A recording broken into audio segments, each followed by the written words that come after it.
Hello বন্ধুরা, তোমরা সবাই কেমন আছো? আশা করি সকলেই খুব ভালো আছো আর আমিও ভীষণ ভালো আছি। তোমাদের আরেকবার পূজাস কিচেনে সকলকে স্বাগত। আজকে আরেকটি নতুন রেসিপি নিয়ে চলে এসেছি বন্ধুরা। যেহেতু সামনেই বড়দিন, তাহলে কেকের রেসিপি না হলে কি হয়, তোমাদের সাথে আজকে আমি কেকের রেসিপি শেয়ার করছি। সেটি হলো কমলা লেবুর টুটি ফুটি কেক, অরেঞ্জ টুটি ফুটি কেকের রেসিপি তোমাদের সাথে শেয়ার করব। আমাদের এই সিজনে কিন্তু প্রত্যেকের বাড়িতে কমলা লেবু কিন্তু বন্ধুরা থেকেই থাকে। তাহলে কিন্তু এরকম যদি একটি কেক বানানো যায়, সামনেই বড়দিন, তাহলে কিন্তু আমাদের কিন্তু দোকান থেকে কিনে খেতে হবে না। তাহলে চলো, খুবই সামান্য উপকরণ দিয়ে খুবই ইজিভাবে তোমাদের সাথে গ্যাসেই আজকে কেকের রেসিপিটি তোমাদের সাথে শেয়ার করব। মাইক্রোওভেন ছাড়াও যে কত সুন্দর কেক তৈরি করা যায় বাড়িতে গ্যাসের ওভেনে, তোমরা কিন্তু বিশ্বাসই করবে না। রেসিপির সমস্ত উপকরণগুলি আমি আমার ডেসক্রিপশন বক্সে দিয়ে দেবো, তোমরা সবাই দেখে নেবে। সবার প্রথমে আমি বেশ কিছুটা কমলা লেবু নিয়ে নিয়েছি বন্ধুরা। আমি এখানে 5টা-6টা নিয়েছি, সবগুলো আমাদের লাগছে না। আমি এখান থেকে 3 পিস কমলা লেবু নিয়ে নিব। তারপর একটু গ্রেটারের সাহায্যে আমি কমলা লেবুর যে জেসটি আছে সেটিকে সামান্য একটুখানি বের করে নেব। তোমরা খেয়াল রাখবে যে সাদা অংশটি বেশি যাতে বের না হয়ে যায়, তাহলে কিন্তু তেতো হয়ে যাবে। তোমরা দেখতে পাচ্ছ আমি কিরকম করে বের করছি, দেখো এরকম করে আমি বেশ কিছুটা কমলা লেবুর জেস্ট আমি বের করে নিয়েছি। তারপর কমলা লেবুটিকে 2 টুকরো করে কিন্তু আমি কেটে নেব, জুসটিকে বের করে নিচ্ছি। দেখো বন্ধুরা, আমরা এবার কমলা লেবুটিকে 2 ফাল্টি করে এরকম করে আমি কেটে নিয়েছি। এবার কমলা লেবু থেকে প্রত্যেকটি কমলা লেবুর থেকে আমি এরকম করে নিগড়িয়ে কিন্তু রসটিকে খুব সুন্দর করে আমি বের করে নিয়েছি। তোমরা দেখতে পাচ্ছ আমাদের কতটা কমলা লেবুর রস হয়েছে। আমি এটাকে কেকে ব্যবহার করব। তারপর এখানে বেশ কিছুটা আমি চিনি নিয়ে নিয়েছি। এবার একটি মিক্সি নিয়ে নিয়েছি আমি, এটার মধ্যে দিয়ে আমি এটিকে চিনিটিকে কিন্তু গুঁড়ো করে নেব।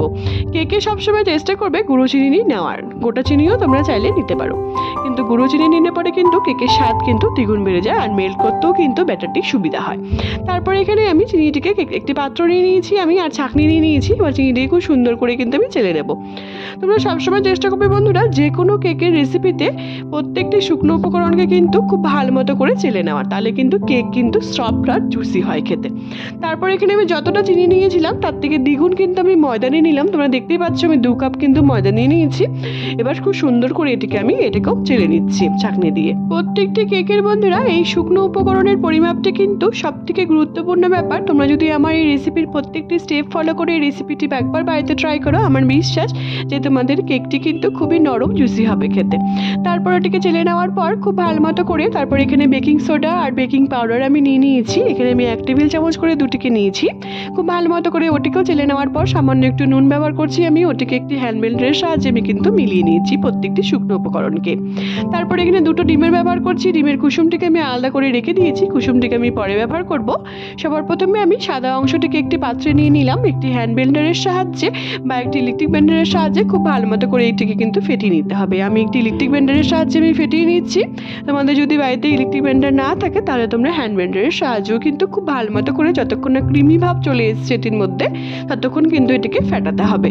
দেখো বন্ধুরা, যখন দেখবো ডিমটি খুব সুন্দর করে ক্রিমি ভাব চলে এসছে, তারপরে আমরা এর মধ্যে বেশ কিছুক্ষণ ফেটিয়ে নেওয়ার পর আমরা এর মধ্যে চিনিটিকে ব্যবহার করছি।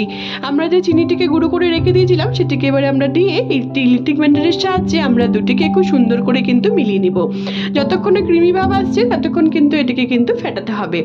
যত ক্রিমি ভাব আসবে এই ব্লেন্ডারের মধ্যে বা এই ব্যাটারের মধ্যে, তত কিন্তু আমাদের কেক কিন্তু খেতে কিন্তু দুর্দান্ত স্বাদ হবে। তোমরা দেখতেই পাচ্ছ কতটা ক্রিমি ভাব চলে এসছে আমাদের ফেটিয়ে নেওয়ার পর। তারপর আমরা এর মধ্যে বাদবাকি শুকনো উপকরণগুলি কিন্তু অ্যাড করব। তোমরা দেখতে পাচ্ছ বন্ধুরা আমাদের ব্যাটারটির মধ্যে কিন্তু খুব সুন্দর করে ক্রিমি ভাব চলে এসেছে। তারপর এখানে আমি প্রত্যেকটা ড্রাই ফ্রুট নিয়ে নিয়েছি, টুটি ফুটি, আরও যে আমাদের যা যা লাগছে আমাদের ড্রাই ফ্রুট, চেরি সবকিছু কিন্তু আমি নিয়ে নিয়েছি, কাজু কিশমিশ বাদবাকি সবকিছু ড্রাই ফ্রুটকে আমি একসাথে মিলিয়ে নিয়েছি। তারপর এখানে আমি বেশ কিছুটা ময়দা দিয়ে দিলাম, খুব ভালো মতো করে মিলিয়ে এটিকে আমি রেখে দেবো। তাহলে কি হবে, ড্রাই ফ্রুটটি যখন আমরা ব্যাটারে ব্যবহার করবো তাহলে কিন্তু ড্রাই ফ্রুটগুলি নিচে চলে যাবে না, উপরেই থাকবে। তারপর এখানে বেশ কিছুটা আমি শুকনো উপকরণ এর মধ্যে অ্যাড করে দিলাম। ময়দাটি অ্যাড করে দিয়ে একটি হ্যান্ড ব্লেন্ডারের সাহায্যে খুব ভালো মতো করে আমি ময়দাটিকে মিলিয়ে নিচ্ছি। আমি কিন্তু বারবার অ্যাড করছি, একবারে কিন্তু ময়দাটিকে কখনোই ব্যবহার করার চেষ্টা করবে না। তারপর এখানে আবার বাদবাকিটাকে মিলিয়ে দিচ্ছি। মিলিয়ে দেওয়ার পর এখানে আমি খুব ভালো মতো করে মিলিয়ে নেওয়ার পর যখন দেখবো একটু ড্রাই হয়ে এসেছে, তারপর এখানে বেশ কিছুটা আমি লিকুইড দুধ অ্যাড করে দিচ্ছি। দুধটি অ্যাড করে দেওয়ার পর তোমরা দেখতে পাচ্ছ আমি কতটা পরিমাণ দুধ অ্যাড করেছি, তোমাদের সাথে পরে সেটি শেয়ার করছি। তারপর এখানে আমি খুব ভালো মতো করে বাদবাকিটিকে ময়দাটিকে যে বাকি ছিল আমাদের, খুব ভালো মতো করে দেওয়ার পর আমি কিন্তু ময়দা থেকে 3বার অ্যাড করেছি। তোমরাও কিন্তু এরকম করে অল্প অল্প করে 2 থেকে 3বার অ্যাড করারই চেষ্টা করবে। তারপর সামান্য একটু দুধ দিয়ে আমি এটাকে আবার কিন্তু ফেটিয়ে নিচ্ছি। দেখো আমাদের 1 বাটি থেকে কিন্তু সামান্য একটু দুধ বেঁচে গেছে। তারপর এখানে আমি যে কমলা লেবুর রসটি তৈরি করে রেখেছিলাম বন্ধুরা, সেটিকে দিয়ে দিলাম। দিয়ে খুব ভালো মতো করে এটিকে কিন্তু আমরা এবার ফেটিয়ে নিচ্ছি। আমি এবার কমলা লেবুর রসটিকে কিন্তু সামান্য অল্প অল্প করে কিন্তু বন্ধুরা ব্যবহার করছি। তোমরা কিন্তু এরকম করে ব্যবহার করার চেষ্টা করবে। একবারে ব্যবহার করলে পরে কিন্তু বন্ধুরা ব্যাটারটি কিন্তু পাতলা হয়ে যাবে আর খেতে কিন্তু একদমই ভালো হবে না। দেখো আমাদের কতটা কমলা লেবুর রস আমি ব্যবহার করেছি তোমরা দেখতে পাচ্ছ। তারপর এখানে যে 2টো ডিম আমি ব্যবহার করেছিলাম বন্ধুরা, সবার প্রথমে সাদা অংশটাকে নিয়ে এবার যে কুসুমটিকে ছিল সেটিকে আমি এবার অ্যাড করে দিলাম। অ্যাড করে দিয়ে খুব ভালো মতো করে এবার আমি ব্যাটারটির সাহায্যে একটি হ্যান্ড ব্লেন্ডারের সাহায্যে কিন্তু মিলিয়ে নিয়েছি। দেখো বন্ধুরা আমরা যে কমলা লেবু টেস্টটিকে যে বের করে রেখে দিয়েছিলাম সেটিকে আমি অ্যাড করে দিলাম। এখানে আমি 1 টেবিল চামচের মতো কিন্তু অরেঞ্জ জুস আমি ব্যবহার করেছি। খুব ভালো মতো করে এবার আমরা মিলিয়ে নেব। খুব ভালো মতো করে মিলিয়ে নেওয়ার পর এর মধ্যে আমি বেশ কিছুটা সাদা তেল ব্যবহার করছি। তোমরা চাইলে পরে কিন্তু বন্ধুরা এর মধ্যে বাটারও ব্যবহার করতে পারো। তেলটি ব্যবহার করার পর আমি খুব ভালো মতো করে কিন্তু এটিকে মিলিয়ে নিয়েছি। তারপর দিচ্ছি এখানে অরেঞ্জ এসেন্স। আমি এখানে অরেঞ্জ এসেন্স ব্যবহার করছি। তোমরা চাইলে পরে কিন্তু ভ্যানিলা এসেন্সও ব্যবহার করতে পারো। এসেন্সটি কিন্তু বন্ধুরা এই প্রত্যেকটি কেকে কিন্তু খুবই গুরুত্বপূর্ণ ব্যাপার। তোমরা অবশ্যই কিন্তু এটিকে অ্যাড করার চেষ্টা করবে। তারপর যে আমি ড্রাই ফ্রুটগুলিকে রেডি করে রেখে দিয়েছিলাম সামান্য একটু ময়দা দিয়ে, সেটিকে কিন্তু আমি অ্যাড করে দিলাম। অ্যাড করে দিয়ে খুব ভালো মতো করে এটিকে কিন্তু আমি মিলিয়ে নিচ্ছি একটি হ্যান্ড ব্লেন্ডারের সাহায্যে। দেখো বন্ধুরা খুব সুন্দর করে কিন্তু আমি মিলিয়ে নিয়েছি। তারপর দিচ্ছি বেশ কিছুটা কালো কিশমিশ, ব্ল্যাক সিরিজ আমি দিয়ে দিলাম। দিয়ে খুব ভালো মতো করে নাড়াচাড়া করে আমি এটিকে কিন্তু মিলিয়ে নিয়েছি। এবার আমরা কেকটিকে বেক করার জন্য আমি একটি কেক টিন রেডি করে নিচ্ছি। তার জন্য আমাদের লাগছে এখানে কেক টিন আমি একটা নিয়ে নিয়েছি। তারপর সামান্য একটু সাদা তেল নিয়ে নিয়েছি। আমি খুব ভালো মতো করে একটি ব্রাশের সাহায্যে আমি ব্রাশ করে নিচ্ছি। একটু শুকনো ময়দা ছিটিয়ে আমি এটিকে ব্লেড করে নেব, যাতে আমাদের কেকটি খুব সুন্দর করে বাইরে বেরিয়ে আসে। তোমরা চাইলে পরে কিন্তু বন্ধুরা বাটার পেপারও ইউজ করতে পারো। তারপর বন্ধুরা খুব সুন্দর করে আমি ব্যাটারটিকে দিয়ে খুব ভালো মতো করে ডিপ করে করে কিন্তু আমি এটাকে সেট করে নিচ্ছি, যাতে আমাদের ভেতরে কোনো রকম কোনো বাবলস না থাকে। তারপর এখানে গার্নিশের জন্য সামান্য একটুখানি টুটি ফুটি আর কাজু কিশমিশ দিয়ে কিন্তু আমি এটাকে রেডি করে নিচ্ছি বেক করার জন্য। ব্যাস আমাদের অরেঞ্জ টুটি ফুটি কেক কিন্তু বন্ধুরা একদম তৈরি হয়ে এসছে। কত সুন্দর! গ্যাসেই আমরা এই অরেঞ্জ টুটি ফুটি কেক কিন্তু ঝটপট বাড়িতে বানিয়ে ফেলতে পারবো। তোমরা কেউ না বানালে কিন্তু বন্ধুরা বিশ্বাসই করবে না। তার জন্য আমাদের লাগছে আমি গ্যাসে একটি কড়াই বসিয়ে দিয়েছি। আমি বেশ কিছুটা এখানে নুন ব্যবহার করছি। একটু স্ট্যান্ড বসিয়ে দিয়েছি। একটুখানি গরম করে নেওয়ার পর আমি এটিকে বসিয়ে দেব। এবার আমরা এটিকে ঢেকে আমি 30 থেকে 35 মিনিট কিন্তু এটিকে আমি কুক করে নিচ্ছি।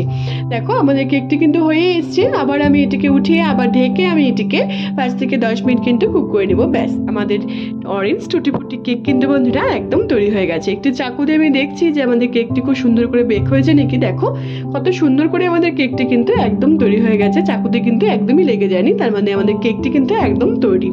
এবার আমি এটিকে একটি চাকুর সাহায্যে খুব ভালো মতো করে এটিকে বের করে নিয়েছি। দেখো আমাদের টুটি ফুটি অরেঞ্জ কেক কিন্তু বন্ধুরা এই ক্রিসমাসের দিনে যদি এরকম একটি বাড়িতেই আমরা কেক বানিয়ে ফেলতে পারি তাহলে কিন্তু আমাদের দোকান থেকে কিন্তু আর কিনে খেতে হবে না। কতটা নরম জুসি হয়েছে দেখো, তোমাদের একটু আমি কেটে দেখাচ্ছি কতটা নরম হয়েছে আমাদের এই অরেঞ্জ টুটি ফুটি কেক। তাহলে কিন্তু অবশ্যই বাড়িতে একবার ট্রাই করা তোমাদের সকলকে কিন্তু অনুরোধ রইল আমার এই রেসিপিটিকে। দেখো কতটা জালিদার, কতটা নরম জুসি, কতটা ড্রাই ফ্রুটে ভরা, কতটা লোভনীয় লাগছে দেখতে। তোমরা অবশ্যই বাড়িতে একবার ট্রাই করে আমাকে জানিও বন্ধুরা তোমাদের এই কেকের রেসিপিটি কেমন লাগলো। যদি ভালো লেগে থাকে বন্ধুরা আমার এই রেসিপিটিকে, তাহলে অনেক অনেক অনেক বেশি শেয়ার করার কিন্তু তোমাদের সকলকে অনুরোধ রইল। আর অবশ্যই একবার বানানোর কিন্তু তোমাদের সকলকে অনুরোধ রইল আমার এই কেকের রেসিপিটিকে। আর অবশ্যই আমাকে কমেন্টের মাধ্যমে জানিয়ে বন্ধুরা তোমাদের এই অরেঞ্জ টুটি ফুটি কেকের রেসিপিটি কেমন লাগলো। তোমরা যদি আমার চ্যানেল নতুন বন্ধু থাকো বন্ধুরা, তাহলে অবশ্যই আমার চ্যানেলটিকে সাবস্ক্রাইব করতে কিন্তু একদমই ভুলো না, যাতে আমি যখনই কোনো নতুন রেসিপি ছাড়বো তোমরা সেই রেসিপিগুলি সবার প্রথমেই পেয়ে যাবে। আর যে সকল বন্ধুরা অলরেডি আমার চ্যানেলটিকে সাবস্ক্রাইব করে ফেলেছে তাদের কিন্তু অসংখ্য ধন্যবাদ। আমার ফেসবুক আর একটি রান্নার পেজ আছে বন্ধুরা সুইট কিচেন দিয়ে, সেটি লিঙ্ক আমি সবশেষে তোমাদের সাথে শেয়ার করে দেবো। সেটিকে ফলো করার আর অনেক অনেক অনেক বেশি শেয়ার করার কিন্তু তোমাদের সকলকে অনুরোধ রইল। সবাই ভালো থেকো বন্ধুরা, সুস্থ থেকো। আবার নেক্সট ভিডিওতে দেখা হচ্ছে নতুন একটি রেসিপি নিয়ে। টাটা।